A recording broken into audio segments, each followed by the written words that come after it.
Hello बच्चों, मैं प्रदीप श्योकंद आप सभी का स्वागत करता हूं आपके अपने YouTube चैनल पी स्टडी मंत्रा में। आई होप आप सब अच्छे होंगे।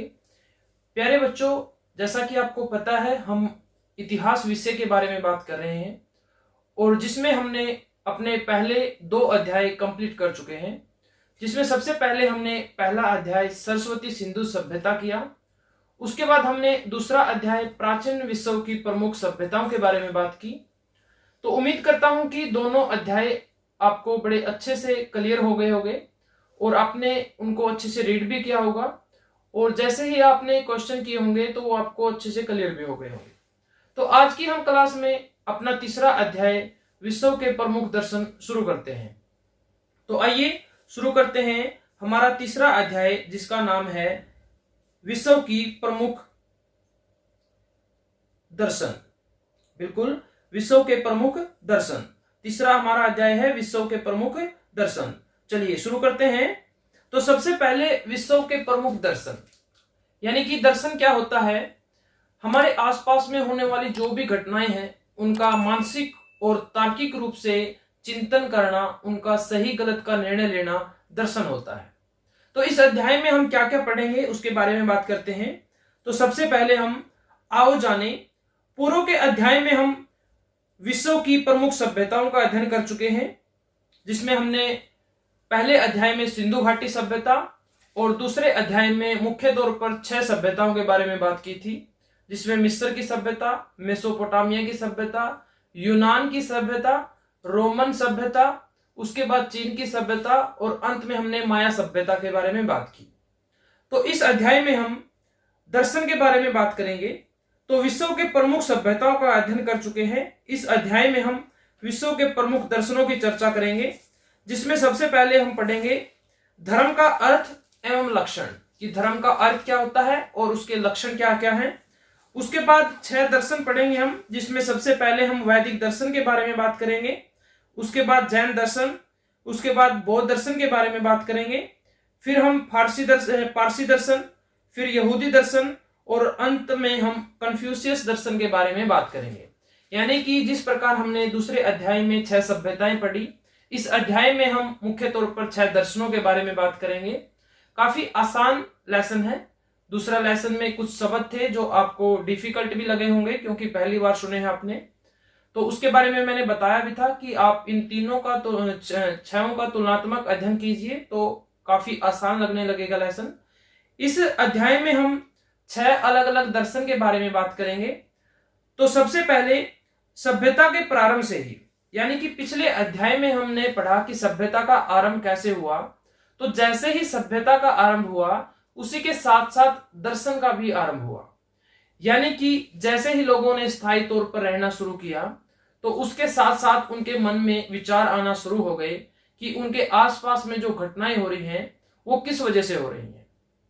यानी कि उसने अपने आसपास की घटनाओं के बारे में मानसिक तौर से और तार्किक तौर से चिंतन करना, सोचना शुरू कर दिया।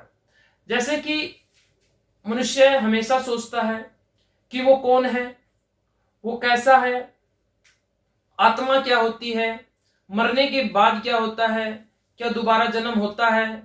इस प्रकार की बातें इंसान के मस्तिष्क में आने लगी और इन्हीं के बारे में वो चिंतन करना शुरू कर देता है और सत्य की खोज में निकल देता है। इसी को हम कहते हैं दर्शन। तो सभ्यता के प्रारंभ से ही दर्शन विद्वान लोगों को बीच विशेष अभिरुचि का विषय रहा है। अपने चारों ओर हो रहे परिवर्तन और घटनाओं के बारे में सोचना, विचारना व चिंतन करना आदि काल से ही मानव का स्वभाव रहा है। इस स्वाभाविक मानसिक प्रक्रिया से, यानी कि इस मेंटल प्रोसेस से परम तत्वों के यथार्थ यानी वास्तविक, रियल स्वरूप की जांच, जीवन सत्यों की खोज, जीवन की समस्याओं और समाधान का विचार मनुष्य के मन में लगातार आता रहा है। जैसे कि मैं क्या हूं, कहां से आया हूं, आत्मा क्या है, जीव क्या है।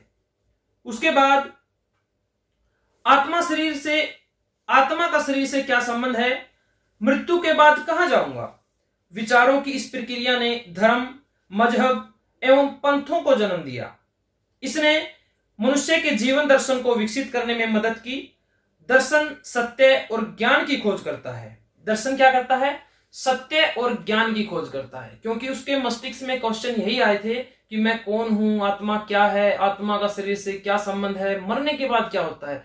अक्सर हम भी हमेशा ये सोचते हैं जब एकांत में बैठते हैं कि लाइफ होती है, क्या होती है ना, जन्म हो गया, उसके बाद बड़े हो गए, उसके बाद बुजुर्ग हो गए, बूढ़े हो गए, उसके बाद एक्सपायर हो गए, उसके बाद क्या होता है। तो इस तरह के क्वेश्चन अक्सर आते हैं और उनके बारे में विचार करके, चिंतन करके अंतिम निर्णय पर पहुंचना, यानी कि सत्य की खोज में निकलना, यही क्या है? दर्शन है। तो इसी दर्शन से क्या हुआ? सत्य और ज्ञान की खोज होती है। दर्शन के द्वारा कुछ तत्व और सिद्धांत प्रतिपादित होते हैं। दर्शन का जन्म अनुभव एवं परिस्थिति के अनुसार होता है। धर्म उनको क्रियान्वित करता है। धर्म क्या करता है? इनको क्रियान्वित करता है। सभी दर्शनों की उपासना पद्धतियां अलग अलग होती हैं। जितने भी अलग अलग दर्शन हैं, सबके उपासना के तरीके अलग अलग होते हैं, लेकिन सभी दर्शनों का लक्ष्य एक ही है, वह है दुखों का मूल कारण से मानव को मुक्ति दिलाकर मोक्ष की प्राप्ति करना। जैसे कि महात्मा बुद्ध के बारे में आपने पढ़ा होगा, महावीर स्वामी के बारे में पढ़ा होगा। इसके अलावा भी हमारे इतिहास में, हमारी इस भारत की पुण्य धरती पर अनेकों विद्वान हुए जिनका लक्ष्य था मोक्ष की प्राप्ति करना। यानी संसार जो दुखों का घर माना गया है, जो मनुष्य का जीवन है, उसमें सुख और दुख के चक्कर हमेशा चलते रहते हैं। इसी दुखों के से छुटकारा पाकर मुक्ति का मार्ग अपनाना, यानी मोक्ष की प्राप्ति करना, हमेशा से ही मनुष्य का लक्ष्य रहा है। और इसी के बारे में हम पढ़ेंगे। अब सबसे पहले हम जानेंगे कि धर्म का अर्थ क्या है और इसके लक्षण क्या है। देखिए, वैदिक दर्शन में मनुष्य के जीवन को, वैदिक दर्शन, तो सबसे पहले हम पढ़ेंगे वैदिक दर्शन के बारे में। तो वैदिक दर्शन में मनुष्य का जीवन को आध्यात्मिक एवं भौतिक दृष्टि से उन्नत करने के लिए 4 पुरुषार्थ की अवस्था का उल्लेख है। वो 4 पुरुषार्थ हैं धर्म, अर्थ, काम और मोक्ष। क्या है? वैदिक दर्शन में मनुष्य के जीवन को आध्यात्मिक और भौतिक दृष्टि से उन्नत यानी सफल बनाने के लिए 4 पुरुषार्थ बताए: धर्म, अर्थ, काम और मोक्ष की व्यवस्था का उल्लेख है। इन पुरुषार्थों से धर्म मुख्य है। इन सभी चारों में से क्या है? धर्म मुख्य है। किसी वस्तु के स्वाभाविक गुणों को उसका धर्म कहते हैं। यानी कोई भी वस्तु है, उसका जो स्वाभाविक स्वभाव है, उसी को हम धर्म कहते हैं। जैसे अग्नि का स्वभाव है जलाना, पानी का स्वभाव है भिगोना, सूर्य का स्वभाव है ताप देना, हीट देना। तो इस प्रकार जो कोई भी वस्तु जो उसका स्वभाव है, वही क्या है? धर्म है। जैसे अग्नि का धर्म गर्मी व तेज है, विद्यार्थी का धर्म पढ़ना है, अध्यापक का धर्म पढ़ाना है, राजा का धर्म प्रजा का पालन व रक्षा करना है, सूर्य का धर्म प्रकाश करना है। इसी प्रकार मानव का स्वाभाविक धर्म है मानवता। क्या है? मानवता, यानी एक दूसरे मनुष्य की सहायता करना, उनका भला करना। अतः धर्म का अर्थ हुआ कर्तव्य बोध, यानी अपने कर्तव्य का बोध होना कि मनुष्य का क्या कर्तव्य है, उसका जो जीवन परमात्मा ने उसे बख्शा है, तो उसके जीवन का क्या लक्ष्य है, उसके क्या क्या कर्तव्य हैं, उनका बोध होना, उनकी जानकारी होना। मनुष्य का नैतिक कर्तव्य ही उसका धर्म है। जो उसका नैतिक कर्तव्य है वही क्या है? इसका धर्म है। धर्म ध्री धातु से निकला है। धर्म ध्री धातु से बना है, जिसका अर्थ है धारण करना। धर्म का अर्थ है ध्री धातु से, जिसका अर्थ है धारण करना। निरुक्त में नियम को धर्म कहा है, अर्थात जिस नियम को इस संसार ने धारण किया वही धर्म है। धर्म वह अनुष्ठान है जिसने चेतना का शुद्धिकरण किया है। शास्त्रों में धर्म के 10 लक्षण बताए हैं। तो यहां हमने पढ़ा कि धर्म का अर्थ क्या है। तो अलग अलग तरीके से हमने धर्म की बात की, जिसमें सबसे पहले हमने पढ़ा कि धर्म क्या है? कर्तव्य का बोध होना। तो कहीं पर धर्म को नियम बोलते हैं कि जो हमारे लाइफ के, जो जीवन के नियम होते हैं, वही धर्म है। तो वहीं उसके साथ संस्कृत में धरी धातु से बना है, जिसका अर्थ होता है धारण करना। क्या होता है? धारण करना। इसके बाद जो शास्त्रों में धर्म के 10 लक्षण बताए हैं, उनके बारे में बात करते हैं। तो सबसे पहले आप देख सकते हैं कि ये धर्म के 10 लक्षण हैं। सबसे पहले धृति यानी ध्येय, यानी धर्म में सबसे पहले क्या होना चाहिए? ध्येय। इंसान के अंदर ध्येय होना चाहिए। अक्षमा माफ करना, यानी माफ करने का भाव होना चाहिए मनुष्य के अंदर। संयम होना चाहिए। संयम कैसा? वासनाओं पर नियंत्रण होना चाहिए, अपने वासनाओं पर कंट्रोल होना चाहिए, अनैच्छिक इच्छाओं पर उनका कंट्रोल होना चाहिए। अस्तेय, अस्तेय होता है चोरी करना, ये सब ध्यान रखना, आगे बौद्ध धर्म में भी आएगा। अस्तेय, अस्तेय मतलब चोरी न करना, इंसान को कभी चोरी नहीं करनी चाहिए। शुचिता, अंदर व बाहर की पवित्रता, यानी मनुष्य को अंदर और बाहर दोनों से पवित्र होना चाहिए। आगे इंद्रिय निग्रिय, इंद्रियों को वश में करना, जैसे कि महात्मा बुद्ध और महावीर जैन ने इंद्रियों को अपने वश में कर लिया, ठीक है ना। उसी प्रकार मनुष्य को इंद्रियों को वश में करना चाहिए, न कि इंद्रियों के वश में होना चाहिए, यानी कि मन को कंट्रोल करना है, न कि मन के अनुसार चलना है। मन हमारा है, मन को अपने अनुसार चलाने की आदत बनानी है, मन के अनुसार हमें नहीं चलना है। इसी प्रकार आगे है धी। धी यानी बुद्धिमत्ता का सत्य प्रयोग, बुद्धिमत्ता का सत्य का प्रयोग करना है। विद्या, विद्या यानी ज्ञान की जिज्ञासा होनी चाहिए, हमें जानने की इच्छा होनी चाहिए। सत्य, असत्य का ज्ञान होना चाहिए। सत्य, सत्य यानी मन, आत्मा से, कर्म अपने काम से, वचन यानी अपनी वाणी बोल से सत्य को धारण करना चाहिए, यानी मन, कर्म और वचन तीनों से हमें सत्य को एक्सेप्ट करना चाहिए। अक्रोध, क्रोध नहीं करना चाहिए, यानी ये धर्म के लक्षण है, हमारे नैतिक कर्तव्य बोल सकते हैं, ये हमारी जिंदगी के नियम बोल सकते हैं। इनको हमें धृ धातु यानी धारण करना, धर्म का अर्थ क्या है? धारण करना। तो हमें इन 10 लक्षणों को धारण करना चाहिए, तभी हम मुक्ति की तरफ चल सकते हैं, मोक्ष की प्राप्ति की तरफ चल सकते हैं। ये किसके अनुसार है? वैदिक दर्शन के अनुसार है। तो ये थे वैदिक दर्शन के 10 लक्षण। उसके बाद कुछ 2 शब्द हैं जो महत्वपूर्ण हैं, जो आगे काम आएंगे। एक है पंथ और एक है संप्रदाय, यानी कि रिलीजन। देखो पंथ क्या होता है और संप्रदाय क्या होता है, दोनों क्वेश्चन बनेंगे और काफी महत्वपूर्ण प्रश्न है।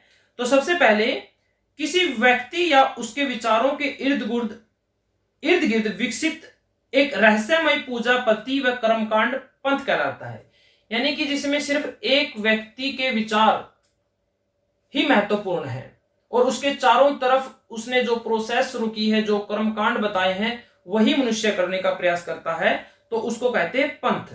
क्या? किसी व्यक्ति और उसके विचारों के इर्द गिर्द विकसित एक रहस्यमय पूजा पद्धति और कर्मकांड पंथ कहलाता है। इसमें व्यक्ति विशेष की महत्वपूर्ण भूमिका होती है, उसके विचारों की परम सत्य मान लिया जाता है। यानी कि मान लो अगर जैसे कि मैं आपको कुछ पूजा करने की पद्धति बताता हूं, कुछ कर्मकांड करने के तरीके बताता हूं और आप मुझे महत्व देते हो, तो आप क्या करोगे? मेरे बताए गए नियम, मेरे बताए गए पूजा की पद्धति, उनका प्रयोग करोगे। यानी कि उन सभी क्रियाकलापों में एक विशेष है, वो है मैं हूं वो, तो इसको बोलेंगे पंथ। क्या बोलेंगे? पंथ। संप्रदाय व रिलीजन क्या होता है? किसी विशिष्ट समुदाय के अनुयायियों का हित चाहने वाला समूह संप्रदाय अथवा रिलीजन कहलाता है। किसी विशिष्ट समुदाय के अनुयायियों का हित चाहने वाला, एक ग्रुप, पूरे ग्रुप का हित चाहने वाला, ठीक है ना, तो संप्रदाय कहलाता है। इसमें जैसे इस्लाम संप्रदाय, ईसाईयत, शैव, वैष्णव, विष्णु की पूजा करने वाले, विष्णु को मानने वाले, विष्णु की भक्ति करने वालों को वैष्णव संप्रदाय कहेंगे। शिव की पूजा यानी भोले की पूजा करने वालों को शिव संप्रदाय कहेंगे, ठीक है। तो ये पंथ और संप्रदाय में अंतर था। पंथ एक व्यक्ति के और इसमें समुदाय की भूमिका अहम रहेगी, ठीक है ना। तो ये पंथ और समुदाय की हमने बात की। उसके बाद बात करते हैं वैदिक दर्शन के बारे में। चलिए, हमारा पहला जो दर्शन है वहां से स्टार्ट हुआ। अब तक हमने धर्म का अर्थ और उसके वैदिक दर्शन के अनुसार 10 लक्षणों की बात की और साथ में हमने पंथ और संप्रदाय की परिभाषा की बात की। तो सभी के सभी क्वेश्चन यहाँ जो बने हैं वो काफी महत्वपूर्ण है। क्वेश्चन बनाना अपने आप से सीखिए ताकि जीवन में आप अच्छे से सफल हो सको, जल्दी सफल हो सको। दूसरे पर डिपेंड मत रहिए कि टीचर्स आपको क्वेश्चन कराएंगे तभी करना है।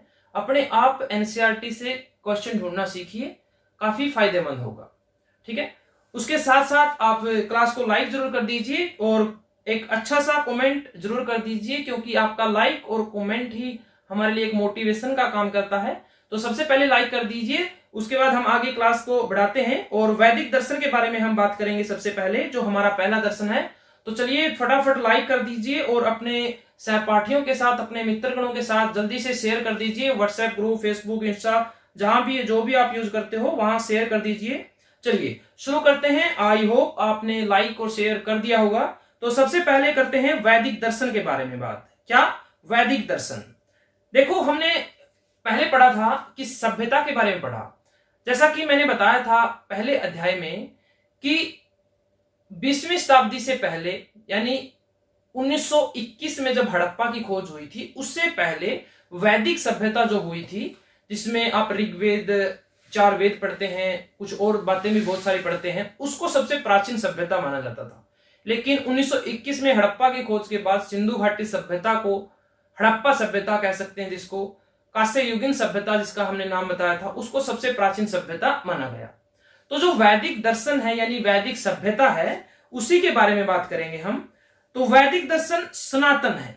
सनातन यानी कि जिसका न आदि हो, न स्टार्ट हो और न एंड हो, यानी कि जिसका ना स्टार्टिंग पॉइंट हो, न एंड पॉइंट हो, न आदि हो और न अंत हो, वो क्या होता है? सनातन। तथा विश्व के सबसे प्राचीन दर्शनों में से प्रमुख है। भारतीय संस्कृति सबसे पुरानी है और अपने आप में बहुत विशाल भी है और सबसे डिफरेंट भी है। ऐसा कहते हैं कि जो अभी चल रही शताब्दी आने वाले समय में भारत की होगी, क्योंकि भारत की संस्कृति अपने आप में अद्भुत है। सभी देशों से, सभी दर्शनों से, सभी सभ्यताओं से, सभी संस्कृतियों से भिन्न है, सबसे अद्भुत है, अनमोल है। वैदिक दर्शन भारतीय संस्कृति की आधारशिला है, यानी कि जो भारत का कल्चर है उसका बेस है वैदिक दर्शन।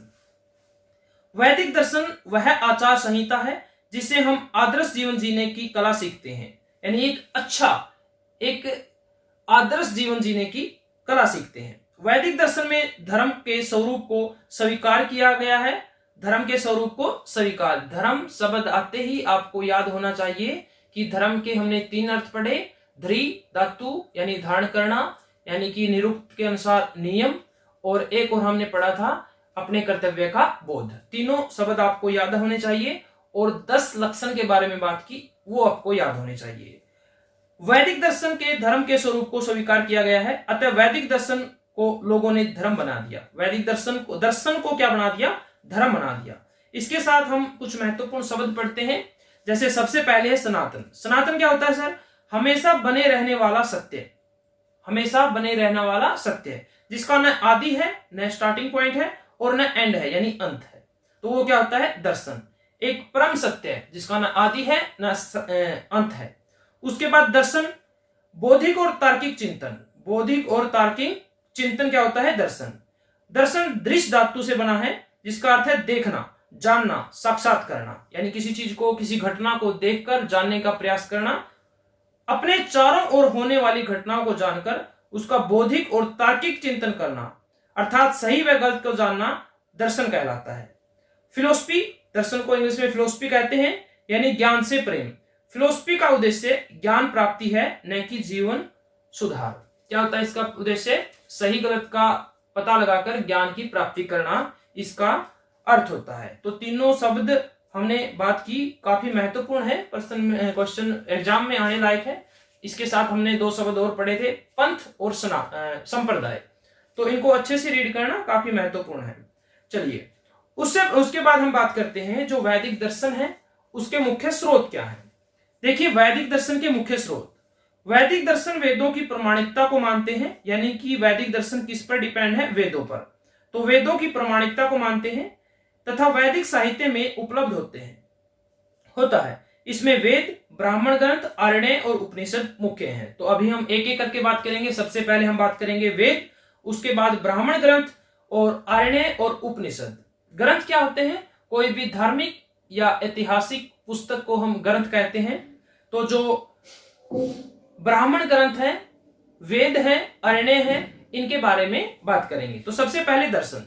तो अपने 6ठी क्लास में भी बात पढ़ा होगा कि 4 वेद हमारे हुए हैं। सबसे पहले ऋग्वेद, यजुर्वेद, सामवेद और अथर्ववेद। सबसे प्राचीन वेद है वो है ऋग्वेद, जो गायत्री मंत्र हम सुबह अपनी प्रार्थना में बोलते हैं। तो वो गायत्री मंत्र भी ऋग्वेद से लिया गया है। ऋग्वेद में 10 मंडल हैं। 1028 सूक्त हैं। चलिए बात करते हैं इसके बारे में। देखिए, वेद संसार का सबसे प्राचीनतम, अंडरलाइन, प्रमाणिक, पवित्र और दार्शनिक साहित्य है। कैसा साहित्य है ये? दार्शनिक। वैदिक दर्शन का मूल आधार है वेद। क्या है? वेद। भारतीय मान्यता के अनुसार वेद शाश्वत हैं और वेद ईश्वर की वाणी है। वेदों को ईश्वर यानी कि भगवान ने, ईश्वर ने, परमात्मा ने खुद अपने मुंह से बोला है। वेदों, ईश्वर की खुद वाणी है ये।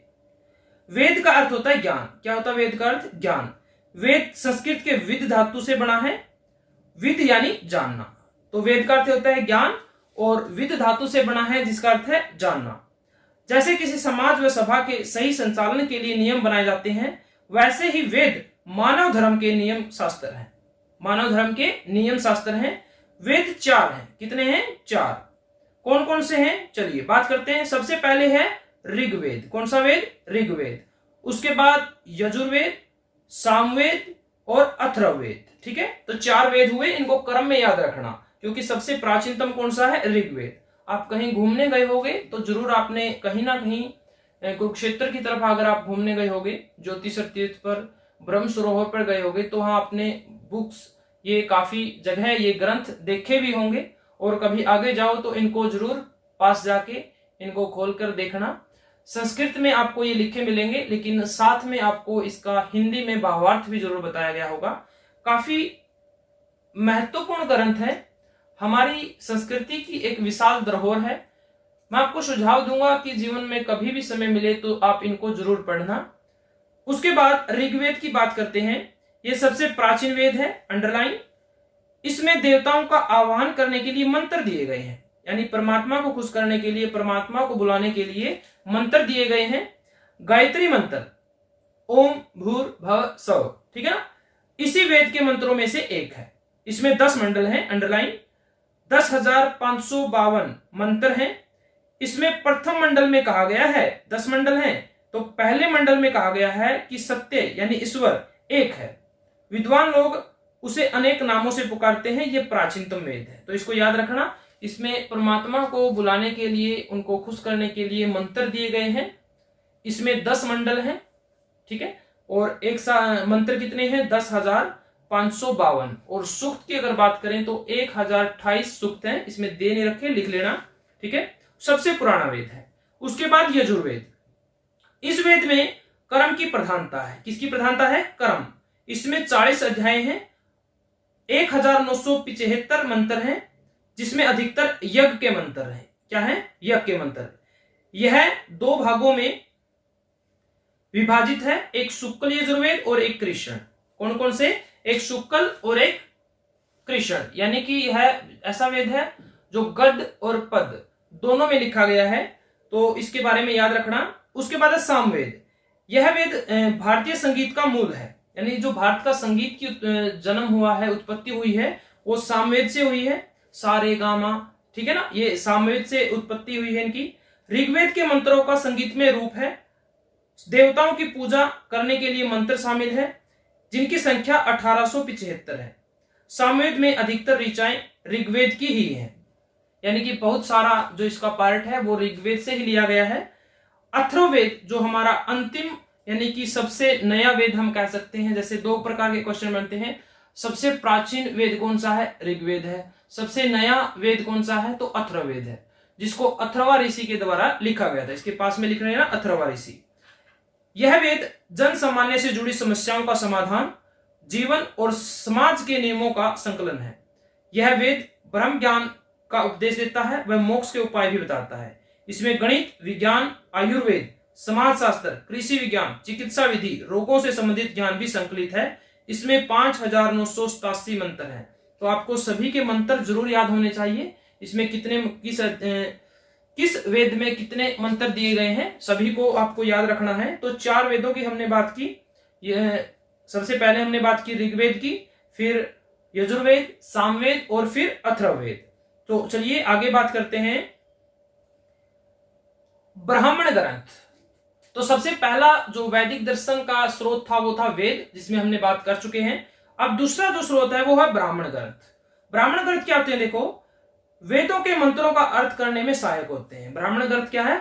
जो वेदों के मंत्र हैं उसका अर्थ करने में सहायक है। इनमें उन अनुष्ठानों का विस्तृत रूप से वर्णन है जिनसे वैदिक मंत्रों को प्रयुक्त यानी प्रयोग किया गया है। इनमें गद्य रूप में देवताओं और यज्ञ की रहस्यमयी व्याख्या की गई है। किस रूप में? गद्य रूप में, गद्य रूप में। उसके बाद अरण्य, अरण्य का मीनिंग होता है जंगल, अरण्य का मतलब होता है जंगल। अरण्य ग्रंथों का आध्यात्मिक महत्व ब्राह्मण ग्रंथों की अपेक्षा अधिक है, यानी ब्राह्मण ग्रंथों से अरण्य का महत्व ज्यादा है।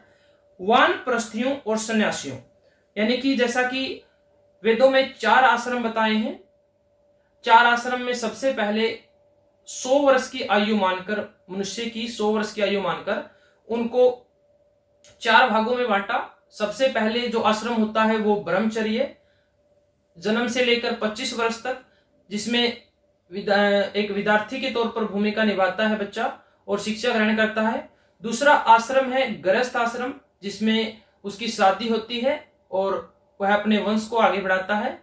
50 तक गृहस्थ आश्रम, 25 से 50, 50 से 75 जो तीसरा आश्रम है वो है वानप्रस्थ, यानी कि वो अपने परिवार को त्याग कर वन की तरफ प्रस्थान करता है और वहीं पर परमात्मा की, ईश्वर की भक्ति करता है। वो चाहे तो कभी कभार अपने परिवार से मिल भी सकता है। और जो चौथा आश्रम है वो है संन्यास आश्रम, यानी कि 75 से 100 वर्ष तक। इस आश्रम में मनुष्य हमेशा के लिए पूरे संसार के मोह को त्याग कर, अपने परिवार के सगे संबंधियों को मोह को त्याग कर वन में प्रस्थान करता है और वहीं पर अपने अंतिम सांस लेता है ईश्वर का नाम लेते हुए। तो 4 आश्रम हुए, ब्रह्मचर्य, गृहस्थ, वानप्रस्थ और संन्यास। तो इसमें वानप्रस्थ और सन्यासियों को आत्म तत्व और ब्रह्मा विद्या के ज्ञान के लिए ये ग्रंथ ब्राह्मण ग्रंथ व उपनिषदों को जोड़ने वाली कड़ी है। क्या? ब्राह्मण ग्रंथ और उपनिषद, इन दोनों को जोड़ने की क्या है? एक कड़ी है। क्या? अरण्य ग्रंथ। उसके बाद हम बात करते हैं उपनिषद के बारे में। किसके बारे में बात करते हैं? उपनिषद के बारे में बात करते हैं। तो उपनिषद क्या होता है? देखिए, उपनिषद वेदों का सार है। वेदों का सार क्या है? उपनिषद। उपनिषद का अर्थ याद रखना, गुरु के पास बैठकर शिष्य द्वारा ज्ञान प्राप्त करना। क्या होता है? गुरु के पास बैठकर शिष्य द्वारा ज्ञान प्राप्त करना उपनिषद। ब्रह्मा, जीव, जगत का ज्ञान उपनिषदों की मूल शिक्षा है। ब्रह्मा, जीव और जगत का ज्ञान क्या है? उपनिषदों की मूल शिक्षा है। तो ये हमने बात की ब्राह्मण ग्रंथ, अरण्य और उपनिषद के बारे में। उसके बाद हम बात करते हैं जो हमारा अंतिम है, जो वैदिक दर्शन में, वैदिक दर्शन की क्या क्या विशेषताएं हैं। देखिए, वैदिक दर्शन वसुधैव कुटुंबकम है, यानी वसुधैव कुटुंबकम, आपने सुना भी होगा ये शब्द। ये संसार मतलब क्या है? सबका घर है। ये घर मतलब पूरा संसार ही एक घर है, सब एक समान है। उसके बाद सर्वे भवन्तु सुखिनः, सर्वे भवन्तु सुखिनः, यानी संसार में जितने भी मनुष्य हैं सभी सुखी रहें, किसी को किसी प्रकार का कष्ट न हो की बात कही है। इससे व्यक्ति का चरित्र संकीर्णताओं के बंधन से मुक्त होकर समस्त पृथ्वी को अपना परिवार समझता है। समस्त पृथ्वी को अपना परिवार समझता है, यही अर्थ होता है वसुधैव कुटुंबकम का। समझने लगता है। इसके ज्ञान से व्यक्ति स्तुति व यज्ञ के माध्यम से अग्नि, जल, पृथ्वी, वायु, आकाश, ये जो तत्व होते हैं, पांच तत्व होते हैं, अग्नि, जल, पृथ्वी, वायु, आकाश। वैदिक दर्शन के अनुसार ऐसा माना जाता है कि मनुष्य का जो शरीर बना है, मनुष्य की उत्पत्ति इन 5 तत्वों के मिलने से हुई है। जैसे प्राकृतिक तत्वों को स्वच्छ और सुरक्षित रखने की प्रेरणा देता है, इन सभी को स्वच्छ रखना है। वैदिक दर्शन की मुख्य विशेषताएं, जिसमें सबसे पहले है नैतिकता व सत्य पर आधारित। पहली विशेषता क्या है? नैतिकता व सत्य पर आधारित। दूसरा है प्रकृति की प्रधानता। वैदिक दर्शन की विशेषता क्या है? इसने प्रकृति को प्रधान माना है, यानी कि मुख्य माना है, मैन माना है। तीसरा है बहुदेववाद और एकेश्वरवाद की अवधारणा, यानी कि इसमें बहुदेववाद, ज्यादा, एक से ज्यादा परमात्मा ईश्वर को माना है अलग अलग रूपों में, और एक ईश्वर को भी माना है। चौथा है रीत यानी नियम की अवधारणा। पांचवा है 4 पुरुषार्थ की अवधारणा। कितने पुरुषार्थ? 4। धर्म, कर्म, ये हमने बताए थे ना, मुक्ति, इस प्रकार के। उसके बाद छठा यज्ञ व अनुष्ठानों की प्रधानता। तो वैदिक दर्शन में सीधी सी बात है, वेदों में भी मंत्र दिए गए हैं। तो यज्ञ कहीं ना कहीं प्राथमिक होते थे। आपने देखा भी होगा रामायण में या महाभारत में या किसी और सीरियल में आपने यज्ञ करते हुए ऋषियों को जरूर देखा होगा, उनको मंत्रों का उच्चारण करते हुए भी देखा होगा। सातवीं विशेषता है भौतिक जीवन के प्रति उदासीनता। भौतिक जीवन यानी कि जो आजकल चल रहा है, जो हम सुख सुविधाएं चाहते हैं, जैसे कि यातायात के साधन हो गई, हमारे सुख के साधन हैं, या और कोई भी फैसिलिटी हो गई, ये सारे क्या है, भौतिक सुख सुविधाएं हैं। तो इनके प्रति उदासीनता बताई है, क्योंकि उन्होंने प्रकृति को प्रमुखता दी है, प्रधानता दी है प्रकृति को। ठीक है। आठवां है कर्म के आधार पर पूर्व जन्म के सिद्धांत की मान्यता, यानी कर्म के आधार पर ही अगला जन्म होगा, और कहाँ जन्म होगा, कैसा जीवन होगा, वो अपने पिछले जन्म के कर्मों पर निर्भर करता है। नौवां है अंतिम लक्ष्य मोक्ष की प्राप्ति। बिल्कुल, ये तो था ही हमारा मोक्ष की प्राप्ति। आत्मा, 10वां है आत्मा की अमरता में विश्वास, यानी कि आत्मा अमर है ऐसा विश्वास करता है वैदिक दर्शन। 11वां त्रिगुण की सिद्धांत की मान्यता। त्रिगुण सत रज तम, क्या है, त्रिगुण कौन से है वो, सत रज तम। 12वां है ऋण की अवधारणा, यानी कि इन्होंने 3 ऋण बताए, देव ऋण, गुरु ऋण और पितृ ऋण। ठीक है ना। देव ऋण को हम यज्ञ करके, यानी देव ऋण विष्णु से संबंधित बताया गया है, विष्णु भगवान से, और इससे मुक्ति पाने के लिए हर मनुष्य को सच्चे मन से, सच्ची आत्मा से दान करना चाहिए, यज्ञ करना चाहिए, तब हम देव ऋण से मुक्ति पा सकते हैं। उसी प्रकार गुरु ऋण है, अपने गुरु, अपने टीचर्स का आदर करके, उसको सम्मान देकर, उनकी इज्जत करके, उनका कहा मानकर हम गुरु ऋण से मुक्त हो सकते हैं। उसी प्रकार पितृ ऋण है, तो 3 ऋण है, देव ऋण, गुरु ऋण और पितृ ऋण। ठीक है, की अवधारणा है। 13वां विश्व भ्रातृत्व की भावना, यानी विश्व भाईचारे की भावना। 14वां सहिष्णुता और धैर्य प्राप्ति में सहायक। 15वां है सामाजिक कुशलता का विकास एवं सरल एवं पवित्र जीवन जीने की प्रेरणा। तो ये 16 विशेषताएं थी जो वैदिक दर्शन के अनुसार हैं। आगे इस प्रकार हम देखते हैं कि वैदिक दर्शन व्यक्ति को लोभ और मोह से दूर रखते हुए अपने कर्तव्य का पालन करना सिखाता है, दूसरों की सेवा करने को पुण्य और दूसरों को दुख देने को पाप समझता है।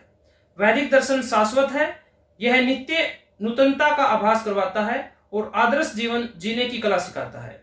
अतः वैदिक ज्ञान की प्राप्ति न केवल आधुनिक मानव के लिए अपितु मानव जाति के भविष्य के लिए भी आवश्यक है। और मेरे व्यू में, मेरे विचार में मैं बिल्कुल सहमत हूं इस बात से, क्योंकि आधुनिक समय में जो भौतिकता की तरफ जो इंसान भाग रहा है, सुख की तरफ भाग रहा है, इनसे कहीं ना कहीं हमारी जो जिंदगी है, हमारी लाइफ है, अपसेट जरूर हुई है।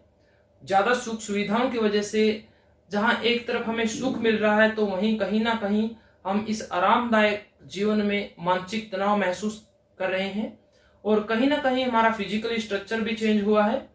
ज्यादा सुख सुविधाओं से हमने अपने अंदर कुछ बीमारियां भी पाल ली हैं, जिसकी वजह से हमें हमेशा हॉस्पिटल के चक्कर लगाने पड़ते हैं, ढेर सारी दवाइयां खानी पड़ती हैं। तो ये काफी हमारी संस्कृति का एक बहुत महान पार्ट है बच्चों, तो एक बार अवश्य पढ़ना इनको। वैदिक ज्ञान भारतीय संस्कृति की धरोहर है। बिल्कुल धरोहर है जी। वेद के ज्ञान से विमुख होने का कारण ही आज संसार अनेक समस्याओं से घिरा है। इस प्रकार वेदों का दार्शनिक चिंतन सामंजस्य यानी तालमेल, सदाचार, सहयोग तथा समन्वय की प्रेरणा देता है। ठीक है, तो इसमें हमने वैदिक दर्शन के पूरा निष्कर्ष निकाला। तो उम्मीद करता हूं कि आप सभी को वैदिक दर्शन धर्म का अर्थ और लक्षण समझ में आ गया होगा। अगली क्लास में हम बौद्ध दर्शन और जैन दर्शन के बारे में बात करेंगे, और उसके बाद फिर 2 दर्शनों की बात करके इस अध्याय का अंत करेंगे। तो आपको सबसे पहले इसको अच्छे से रीड करना है, और अभी तक लाइक नहीं किया तो लाइक जरूर कर दें, और अपने क्लासमेट्स के साथ, अपने मित्रगणों के साथ शेयर जरूर करें, और अगर आप इस चैनल पर नए आए हो तो सब्सक्राइब जरूर कर लें। ओके बच्चों, thank you, have a nice day, take care.